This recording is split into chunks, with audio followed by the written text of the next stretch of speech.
G'o'riylarga qarshi kurashda mag'lub bo'lgan Sulton Shoh Mahmud o'zining muhim ittifoqchisi Hirot hokimi Bahouddin To'g'ruldan ham ayrilib qolgandi.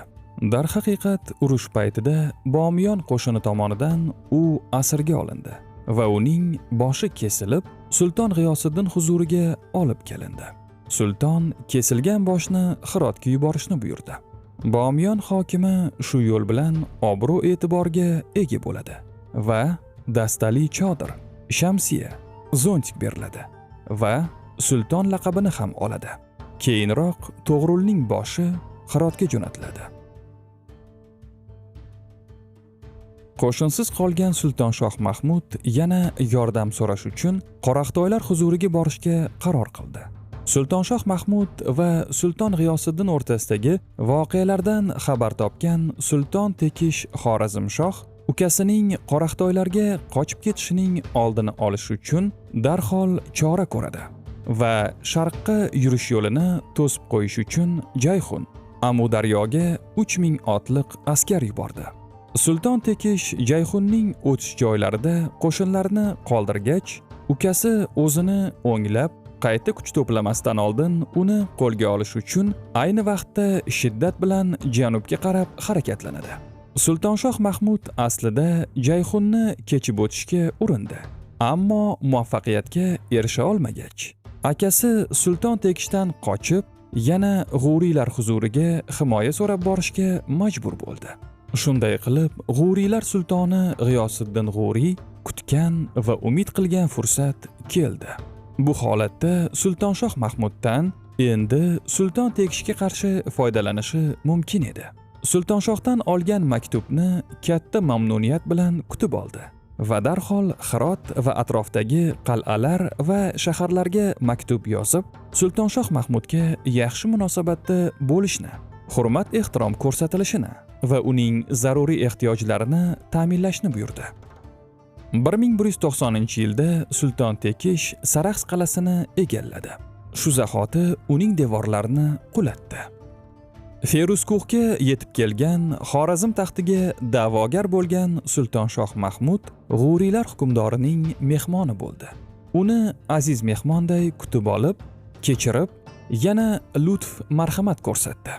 Uning yonidagi odamlari ham lavozimlariga mutanosib ravishda G'o'riylar davlatining vaziri, hojiblari va sarkardalari tomonidan mehmon qilindilar va ularga hurmat bilan munosabatda bo'lishdi. Xorazmshoh Sulton Tekish G'o'riylar sultoni G'iyosiddin G'o'riyga maktub yuborib, undan Sulton Shoh Mahmudning mamlakatda qilgan vayronagarchilik ishlarini, Xorazmga qarshi yurishlarini eslatdi va uni tutib berishlarini talab qildi. Undan tashqari, xuddi shu vaqtda Hirotdagi G'o'riylar voliysiga ham tahdidli xatlar yozdi. Sulton G'iyosiddin Xorazmshoh Sulton Tekish elchisini yaxshi qabul qilgan bo'lsa-da, Tekishning xohishini rad etadi va uning elchisiga bunday deydi: Alovuddin Tekishga borib aytginki, sen Sulton Shohni mamlakatni vayron qildi va davlatni egallamoqchi bo'ldi deb yozibsan. Hayotim bilan ont ichib aytamanki, u hukmdorning o'g'li, o'zi ham hukmdordir. Sulton Shohning oliy niyatlari bor. U davlat ishlarini boshqarishga munosibdir. U mendan himoya so'ragan va men uni himoya qilaman. Aslida sen unga otasidan qolgan mulklarini va xazinasini qaytarib berishing va mamlakatdan chiqib ketishing kerak. Shundan so'ng G'iyosiddin mana bu so'zlarni qo'shimcha qildi. Sen agar Xorazmda mening nomimni xutbada o'qitsang va singlingni ukam Shahobiddinga turmushga uzatsang, men ikkalangizga mehr-muhabbatli do'st bo'lishga qasamyod qilurman. Xorazmshoh Sulton Tekish tabiiyki Sulton G'iyosiddin G'o'riyning bunday javobidan g'azablanib, unga urush e'lon qilmoqchi ekanini aytib, jahl bilan yozilgan maktub yuborgan bo'lsa-da, u bunday safar amalga oshirmadi. Chunki o'sha paytda Iroqdagi voqealar ko'proq uning e'tiborida edi. Xorazmshoh Tekish Otabek Jahon Pahlavonning vorisi Otabek Qizil Arslan bilan ham yaxshi munosabatlarni qo'llab-quvvatladi. Biroq Qizil Arslan 1191-yilda o'ldirilgandan keyin Saljuqiylar hukumati tarkibiga kirgan hududlar Iroq amaldorlari o'rtasida mayda-mayda hokimliklarga bo'linib ketdi. Ozarbayjon mintaqasi Otabek Jahon Pahlavonning o'g'li Abu Bakrga, Hamadon va Ajam Iroqning qo'shni viloyatlari Otabekning Ray hokimi bo'lgan qizi Inonch xotundan bo'lgan o'g'illari Qutlug' Inonch Amir Amiron Mahmud tomonidan bosib olindi. Inonch xotunning o'zi Rayda qoldi. Nihoyat hijriy 588-yil Robbiyul oxiri, milodiy 1192-yil aprel-mayda Qizil Arslan tomonidan zindonband qilingan so'nggi Saljuq sultoni To'g'rul qamoqdan qutulib chiqdi. Sulton To'g'rul tez orada o'z tarafdorlaridan qo'shin to'pladi va hijriy 588-yil 15-Jumadul oxir, milodiy 1192-yil 22-iyunda Qazvin yaqinida bo'lgan jangda Qutlug' Inonch qo'shinini tor-mor qildi. Qutlug' Inonch qochdi. Qo'shinining katta qismi To'g'rul tarafiga o'tib ketdi. Shu g'alabadan keyin To'g'rul tantana bilan Hamadonga keldi va yana xonlik taxtini egalladi. Qutlug' Inonch bo'lsa, onasi yoniga kelib, Rayda bekinib oldi va shu yerda To'g'rul Iroq ajamini bosib oldi deb Xorazmshoh Tekishga elchi yubordi. Shu bilan birga Qutlug' Inonch Xorazmshoh Tekishdan To'g'rulga qarshi kurashda yordam berishini so'radi. Xorazmshoh Sulton Tekish Iroqdagi ahvolning chalkashligidan foydalanib, bu kelishmovchilikka aralashish vaqti yetdi degan qarorga keldi va Xorazmdan yo'lga chiqdi. Xorazmshoh Bistom orqali Iroq ajamiga kirgach, Tekishning o'zi Xorazm qo'shini boshida kelayotganini eshitib, To'g'rul Hamadonga ketganidan keyin Rayga qaytgan Qutlug' Inonch va bu voqealarda muhim rol o'ynagan onasi Xorazmshoh Sulton Tekish qudratidan vahimaga tushib, Sarjahon qal'asiga berkinib oldi. Xorazmshoh Sulton Tekish Ray va Taborak qal'asini egalladi. Ko'p o'ljani qo'lga kiritdi va mamlakatda xo'jayinlik qila boshladi. Qutlug' Inonch va Sulton Tekish o'rtasidagi voqeadan foydalangan To'g'rul Sulton Tekishga mo'l-ko'l sovg'a salomlar yuborib, Qutlug' Inonchga qarshi kurashda Xorazmshoh Sulton Tekishning homiyligi va yordamini so'radi.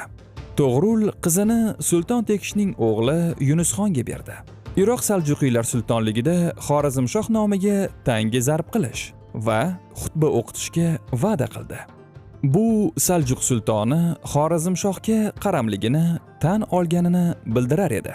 To'g'rul va Xorazmshoh Tekish o'rtasida tuzilgan shartnomaga ko'ra Ray Xorazmshoh hukmida qoldi.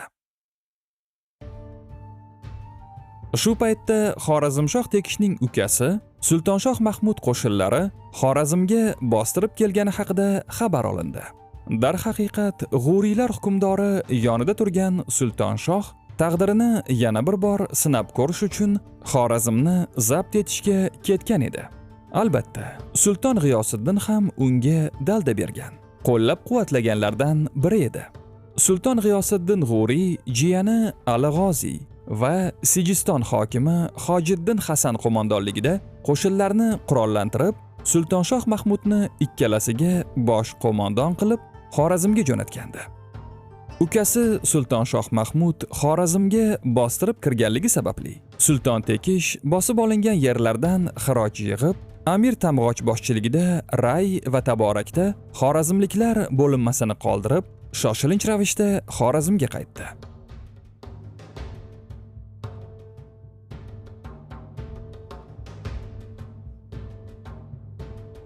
Xorazmshoh Tekish Dehqistonga kelganida unga ukasi Sultonshoh ketganligi xabar qilinadi.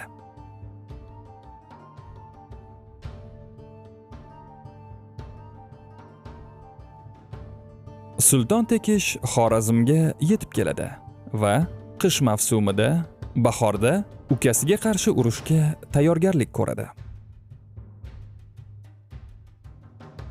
Bu orada sodir bo'lgan voqealardan biri Taboriston tarafda bo'ldi. Sulton Tekish Taboristonning ichki qismiga bosqinlar uyushtirdi va Esterobodni vayron qildi. So'ng Ispaxbodga xabar jo'natib, Bistom va Domg'on viloyatlarini Iroq Saljuqiylar davlatiga safar qilmoqchi bo'lganligi sababli o'z ixtiyorida qoldirish kerakligini aytdi va o'zi qo'lga olgan bu yerlarga qozi va qo'riqchilarni joylashtirdi. Ispaxbod g'uriylar hukmdori va Sultonshoh Mahmud bilan aloqa izlashga kirishdi. Shu bilan birga Iroq sultoni bilan hamkorlik qilishga harakat qildi. Albatta, nomlari tilga olinganlar Sulton Tekish Xorazmshohni eng katta va umumiy dushmani deb bilishgan.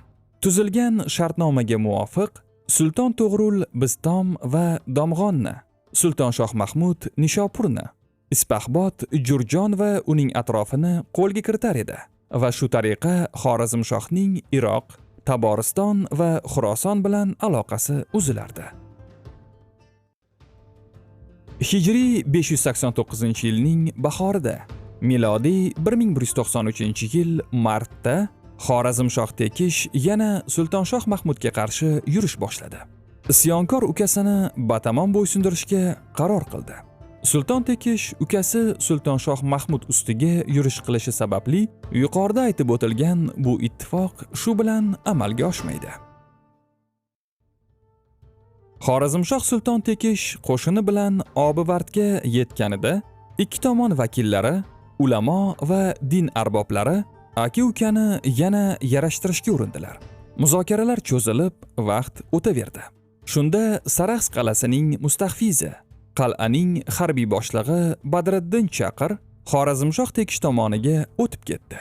Sulton Tekish tez qal'aga yaqinlashdi va Badriddin qal'a kalitlarini, Sultonshoh Mahmudning xazina dafinalarini Xorazmshoh Tekishga topshirdi. Bu voqea aka-ukalar o'rtasida uzoq yillar davom etgan nizolarga yakun yasadi. Sultonshoh Mahmud bu xabarlarni eshitgach, yorug' dunyo ko'ziga qorong'u bo'lib ketdi. Sultonshoh Mahmud o'zining toju taxtini qo'lga kiritish yoki akasidan mustaqil kuchli bir davlat tuzish haqidagi orzu-niyatlari puchga chiqqanligini angladi. Sarax qal'asining Xorazmshoh Tekishga topshirilishi uning dilini vayron qildi. Oradan 2 kun o'tgach, Hijriy 589-yil Ramazon oyining oxirgi kuni, milodiy 1193-yil 19-29-sentyabr kuni Jaloliddin Mahmud Sultonshoh ko'ngli kuyib ketganidan vafot etdi. Xorazmshoh El Arslonning ikki o'g'li o'rtasida 20 yil davom etgan kurash shunday tamom bo'ldi. Sulton Tekishning Xorazmshohlar toju taxtini ukasi olib qo'yadi degan tashvishlariga chek qo'yildi. Endi uning dili ravshanlashib, o'z davlatini kengaytirishni bemalol o'ylaydigan bo'ldi. Xurosonning Toliqon, Marvirut, Hirot yo'nalishidagi tamom yerlari Sulton Tekish qo'liga o'tdi.